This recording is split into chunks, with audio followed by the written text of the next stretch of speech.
Bonjour à tous. Alors aujourd'hui, je vous propose de démarrer sur les limites avec des lectures de tableaux de variation dans lesquels on a fait figurer des limites et on va apprendre à traduire et à voir ce qu'elles signifient ces limites. Donc trois exercices, trois exemples en fait. Je vous donne trois tableaux et à chaque fois, il va falloir en déduire des limites et aussi des asymptotes. Donc je rappellerai les formules nécessaires à la compréhension de tout ça. On est parti, premier exercice. Alors, qu'est-ce qu'il faut savoir sur les tableaux de variation quand on est dans le chapitre des limites? Alors, les choses importantes, la première ligne, ça donne donc les valeurs de x. Et donc ici, vous allez lire l'ensemble de définitions. Donc ici, l'ensemble de définitions de f que je vais noter df. Eh bien, vous voyez, ça va de moins l'infini à plus l'infini. Quand on a des valeurs interdites, on verra qu'on a deux barres dans la deuxième ligne. Ça sera l'exemple 3. Bon, ça, vous saviez, j'invente rien. Je ne vous apprends rien en tout cas.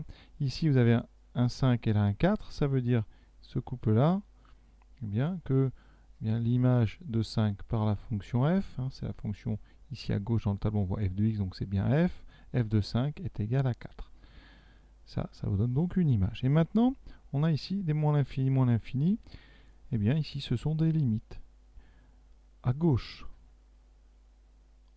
on est en moins l'infini, donc c'est la limite quand x tend vers moins l'infini. Ça veut dire que x devient infiniment petit, négatif, donc il se rapproche de moins l'infini. Alors, c'est pas vraiment se rapprocher, en fait, il devient aussi grand qu'on veut négatif. Donc, c'est la limite quand x tend vers moins l'infini de l'expression f de x, d'accord? Et on vous dit que cette limite, c'est moins l'infini. Ça veut dire que quand vous allez aller à gauche sur la courbe de f, quand on va aller à gauche, c'est-à-dire quand les x vont vers moins l'infini, les y vont aussi aller vers moins l'infini. Donc, votre courbe, elle va bien plonger, elle va aller comme direction vers en bas à gauche. Le côté droit maintenant, en plus l'infini. Qu'est-ce qu'on a? Eh bien, on a en haut plus l'infini, donc ça nous part de la limite quand x tend vers plus l'infini, donc quand x devient de plus en plus grand. Et ici, eh bien, la limite de cette expression f de x, c'est moins l'infini. Donc ça nous dit que quand on va aller vers la droite, donc quand x va vers plus l'infini, eh bien, les y, c'est-à-dire ici les f de x, vont aller vers moins l'infini. Donc votre courbe a une tendance, une direction générale qui va être vers le bas, en bas à droite. Petit exemple qui pourrait correspondre à ce tableau de variation. Vous voyez ici une parabole inversée avec un sommet en 5, 4. À gauche, on va bien, vous voyez, vers le bas ici. Alors je change un petit peu le repère, vous voyez. Et à droite, on descend aussi. Donc voilà, ce qui illustre bien ce premier exemple. Deuxième exemple. Alors ici, déjà, le domaine de définition, l'ensemble de définitions. Quand on lit en haut, on est encore ici de moins l'infini à plus l'infini. Donc l'ensemble de définition, c'est R. L'image de moins 2, c'est 1. Et ensuite, eh bien, les limites. Alors ici, la limite en plus l'infini, vous voyez, je vais l'entourer. Ces deux informations-là, ça signifie que la limite quand x tend vers plus l'infini de f de x, et cette limite, elle vaut plus l'infini. Donc, quand on va aller vers la droite, quand x grandit, eh bien, on va retrouver la courbe de f de plus en plus haute ici. En tout cas, le comportement global de la fonction est donc à la hausse quand on va vers la droite. Il peut y avoir des petites oscillations locales, mais c'est un comportement global. On sait ici que quand on va prendre x assez grand, eh bien, on pourra dépasser n'importe quelle valeur choisie à l'avance. Maintenant, l'autre côté. Alors ici, c'est un peu particulier. On a un 2. Donc, on a limite quand x tend vers 2. Quand x tend vers moins l'infini de f de x qui vaut 2. On a ici une limite qu'on appelle une limite finie. Et ça nous amène à la notion d'asymptote. Donc, ça va être la deuxième question. Cette limite ici, finie quand x tend vers moins l'infini, elle nous amène une asymptote. Quand on a limite finie en moins l'infini, on a donc une asymptote horizontale. Donc, à la courbe de f, et ceci en moins l'infini. Qu'est-ce que ça pourrait donner comme courbe? Déjà, en moins 2, ça vaut 1. Donc, moins 2, ça vaut 1. Donc, la courbe passera pas. C'est son minimum. Ici, on est en 1. Ce qu'on sait, c'est qu'on a dit qu'il y a une asymptote horizontale en moins l'infini. Donc, ici, je vais la tracer, cette asymptote. Une asymptote, c'est une droite. Et cette droite, ici, elle nous intéresse quand on est dans sa partie gauche, en moins l'infini, parce que l'asymptote, ici, elle est en moins l'infini. Quand la limite est 2 en moins l'infini, ça veut dire que les valeurs de f de x vont avoir tendance à se rapprocher de plus en plus de cette droite. Donc quand on va vers la gauche, donc en moins l'infini, on va se rapprocher. Alors se rapprocher, ici on se rapproche en descendant, donc ça va être un comportement qui a cette forme ici. On va descendre jusqu'au minimum qui est ici, et ensuite, une fois qu'on est à ce minimum ici, dans le tableau, on va remonter. Et là, on va monter, et on va monter en allant de plus en plus haut, puisque la fonction est strictement croissante. Donc à gauche, vous voyez, plus vous allez aller vers la gauche, plus l'impression que ma droite ici blanche et la courbe jaune sont confondues. La courbe jaune va se coller progressivement, elle ne la touchera pas ici, elle peut dans certains cas, mais elles vont se rapprocher en tout cas l'une de l'autre de plus en plus à mesure que vous allez vers moins l'infini, à mesure que vous allez vers la gauche. Et ça, c'est donc ce qu'on appelle une asymptote. Une asymptote, c'est donc une droite sur laquelle une courbe va s'appuyer, va se coller de plus en plus en la touchant ou sans forcément la toucher. Je vais vous faire quelques figures. On peut ici, donc je vais faire 3 asymptotes. Vous pouvez arriver comme ici en vous rapprochant comme cela. Vous pouvez arriver par le haut, mais vous pouvez aussi arriver en oscillant et vous êtes de plus en plus proche, mais vous passez de part et d'autre de cette asymptote. Dans notre exemple, ici, on n'a pas le choix. La fonction étant décroissante, la décroissance, elle est donnée par donc les flèches dans le tableau. Ici, eh bien, on arrive avec cette forme-là. Et donc, on a une courbe, vous voyez, comme j'ai à peu près tracé.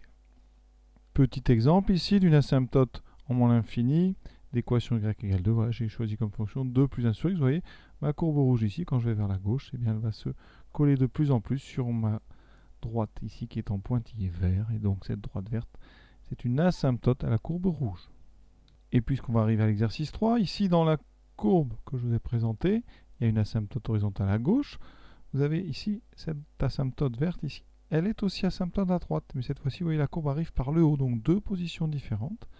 Et vous avez aussi ici une verticale bleue sur laquelle la courbe vient se coller ici, mais cette fois-ci, c'est verticalement. Et on va voir ça, c'est l'objet de l'exercice 3. Et donc avant de faire cet exercice 3, c'est l'occasion d'un petit bilan. Donc la définition d'une asymptote horizontale, eh bien c'est la suivante. On prend un nombre L, donc ici très important, L est un nombre réel, fini, d'accord. La droite D d'équation y égale L est une asymptote horizontale à la courbe en plus infini ou moins infini si bien, la limite de la fonction f de x en plus infini ou en moins l'infini est égale à L. D'accord.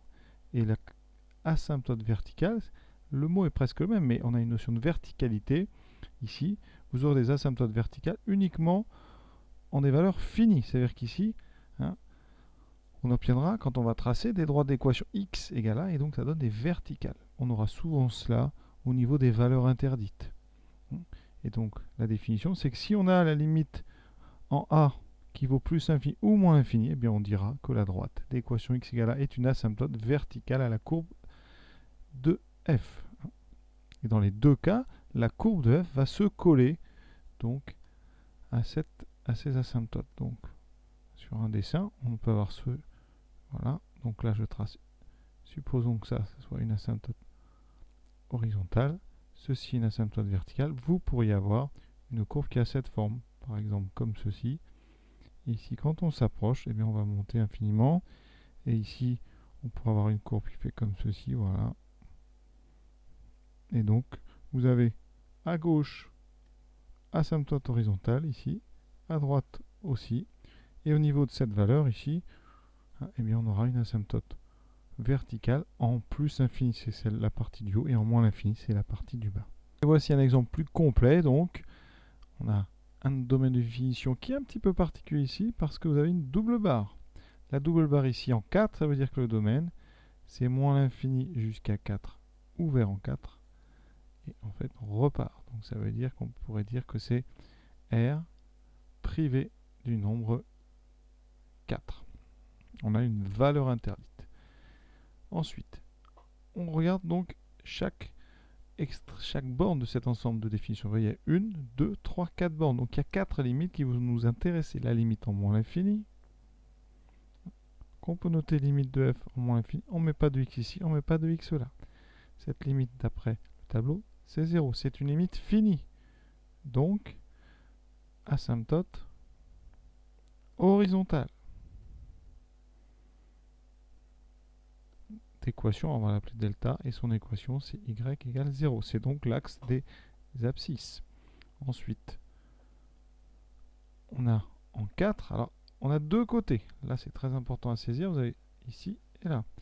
Quand on arrive par la gauche, on dit que c'est la limite de f de x quand x tend vers 4, mais en étant inférieur à 4. Ce qu'on peut noter autrement, 4 avec un petit moins au-dessus. Et cette limite, ici, elle donnée, c'est plus l'infini. Donc, quand vous allez arriver vers 4 sur l'axe des abscisses, vous allez avoir une courbe qui a tendance comme ça à se coller sur cette verticale et qui va aller de plus en plus haut très très vite. Du côté droit, la limite de f de x, quand x tend vers 4 en étant donc à droite, c'est-à-dire en étant plus grand que 4, ce qu'on appelle souvent 4 plus, cette limite c'est plus l'infini. Donc ici, si je prends le schéma d'avant, eh bien je vais arriver par le côté droit et je vais avoir tendance à monter en me collant de la même façon, mais de l'autre côté parce que j'ai une limite aussi plus l'infini. Dernière chose, quatrième borne de mon intervalle, en plus l'infini, la limite de f en plus l'infini, elle est donnée égale à moins 1, et donc j'ai une deuxième asymptote verticale, horizontale, pardon. Asymptote, ici horizontale, d'équation, alors je vais appeler delta prime, d'équation y égale moins 1. Et donc, ça me fait penser, maintenant quand on voit la question 2, là je vous ai tout de suite parlé des asymptotes horizontales, j'aurais pu aussi tout de suite vous parler des deux asymptotes verticales. Enfin, en fait, il n'y en a qu'une, elles sont confondues. Vous avez ici une asymptote, la limite de f en 4 est plus l'infini. Donc on a asymptote verticale, d'accord, en plus l'infini d'équation, donc x égale 4, et pareil, on a de l'autre côté la même asymptote, puisque l'équation est identique et que c'est aussi en plus l'infini. Donc vous voyez, cette courbe, si on devait la tracer, alors là vraiment je peux juste vous donner à peu près son comportement. Alors, on a un problème en 4. Ensuite on a, donc ça c'est x égale 4, c'est l'axe des x. Ensuite en moins 2, on a un minimum qui est en moins 1. Et ce qu'on peut imaginer, c'est que la courbe, alors on a une asymptote horizontale qui est l'axe des abscisses. On part d'ici, ensuite on va avoir une tendance à descendre au niveau de notre minimum à gauche.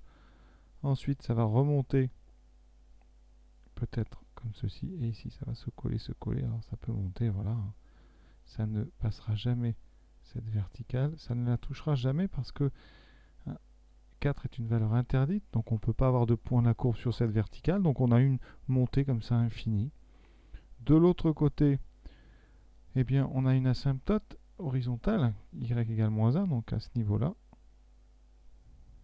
Voilà, donc la courbe va partir de très haut, voilà, parce qu'on a une asymptote verticale, et ensuite avoir une tendance à venir atterrir, en fait s'écraser sur cette asymptote horizontale. Et là, elle ne la touchera pas non plus, puisque la fonction est strictement décroissante. Donc, il va falloir imaginer qu'on se rapproche de plus en plus de cette horizontale. Et voilà à quoi peut ressembler la courbe. En 4, on parle parfois de cheminée. Vous avez une sorte de tendance ici. Les deux côtés montent ici infiniment. Donc, on se rappelle bien. Une tangente horizontale ici. Une deuxième tangente horizontale. Ça, c'est des tangentes que vous trouvez toujours à gauche et à droite, c'est-à-dire en moins l'infini plus l'infini, jamais ailleurs. Et les tangentes verticales, vous les trouverez toujours ici au niveau d'une valeur finie, et très très souvent pour les valeurs interdites. Voilà, cet exercice est terminé. Alors je vous propose pour la suite, pour le prochain exercice dans cette liste des exercices sur les limites, eh bien de faire le même travail, un travail simple, mais sur des courbes cette fois-ci. Donc par exemple ici, voilà une courbe, Et il faudra être capable de dire voilà, quelles sont les asymptotes qu'on peut imaginer quand on voit cette courbe, quelles sont les limites qu'on peut vraiment envisager, parce qu'un graphique n'étant pas une preuve, on ne fera que des conjectures. Voilà, à très bientôt.